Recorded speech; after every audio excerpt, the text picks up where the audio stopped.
Have you ever held yourself back because you were afraid of failing? Or maybe you've let the fear of criticism stop you from chasing something you truly wanted. Over 100 years ago, Theodore Roosevelt stood on a stage in Paris and gave a speech that answered these fears, and his words are still just as powerful today. The speech became famous for one section, now called "The Man in the Arena." It's a reminder that the people who truly matter in life aren't the ones sitting in the stands, judging from a distance, but the ones who step into the arena, who dare, who try, who fall, and who rise again. Today, we're going to break down what Roosevelt meant, how it applies to your life right now, and how this mindset can transform your courage, your resilience, and your success. Here's the heart of the quote. It is not the critic who counts, not the man who points out how the strong man stumbles, or where the doer of deeds could have done them better.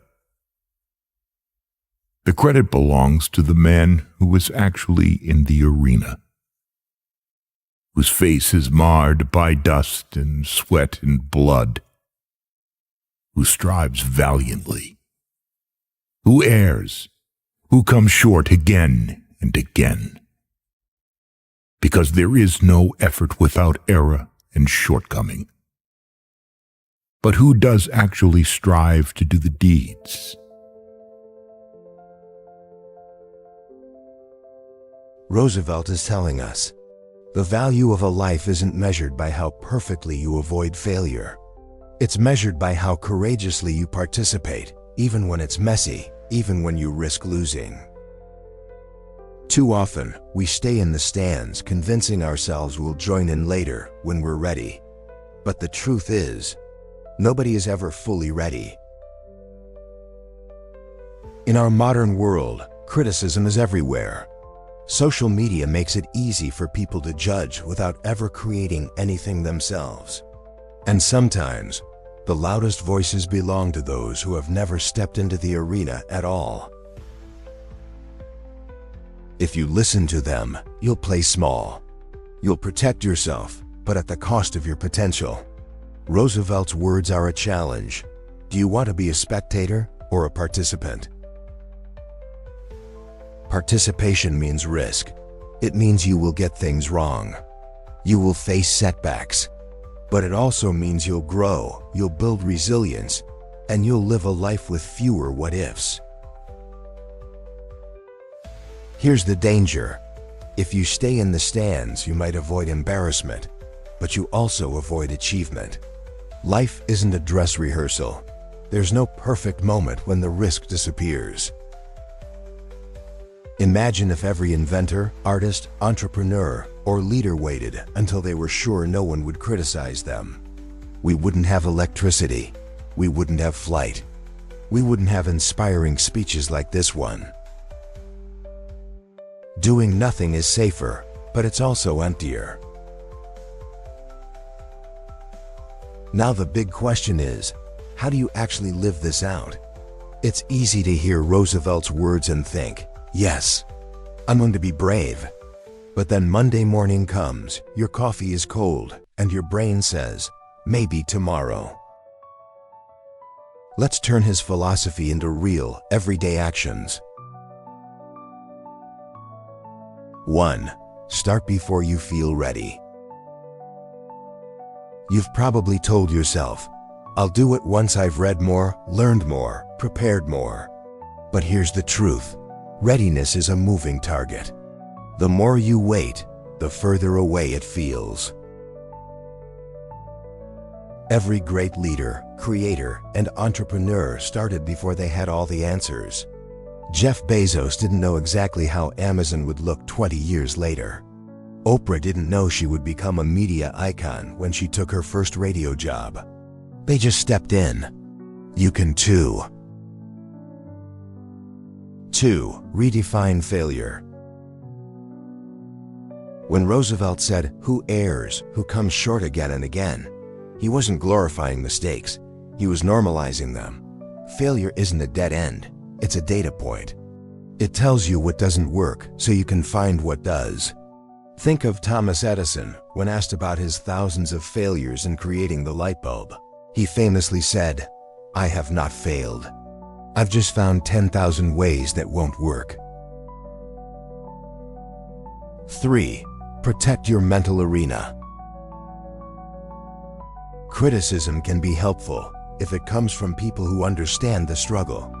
But most critics? They're throwing rocks from the cheap seats. They've never taken the risks you're taking. If you listen to them too much, you'll start playing smaller. Instead, filter feedback. Listen to those who have been there. Ignore anonymous noise. Spend time with people who are also daring greatly, because courage is contagious. 4. Build small victories. You don't need to leap into the biggest challenge on day one. Start with manageable actions that get you moving. Speak up once in a meeting. Post your first blog. Share an idea publicly. Each win builds momentum.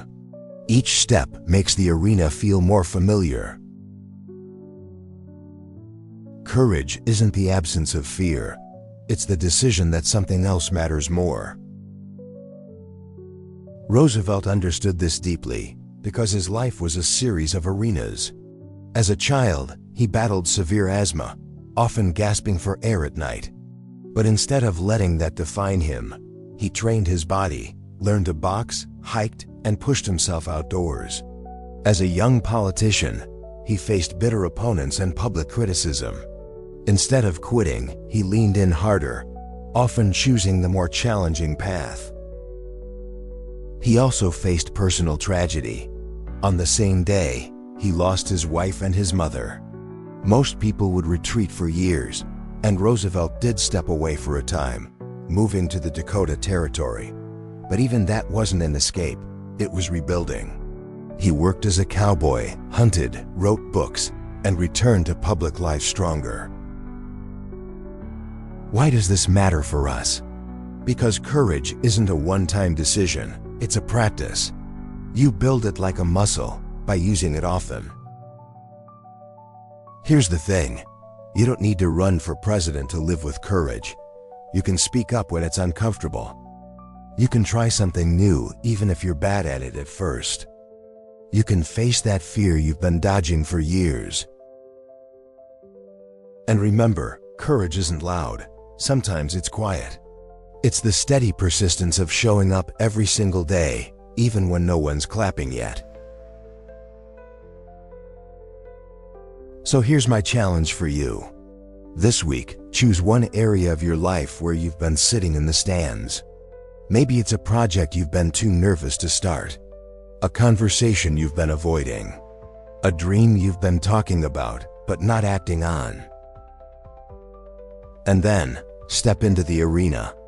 Because in the end, the critics will fade, the embarrassment will fade, but the pride of knowing you dared greatly, that will stay with you for the rest of your life. Roosevelt was right. The credit belongs to the one in the arena.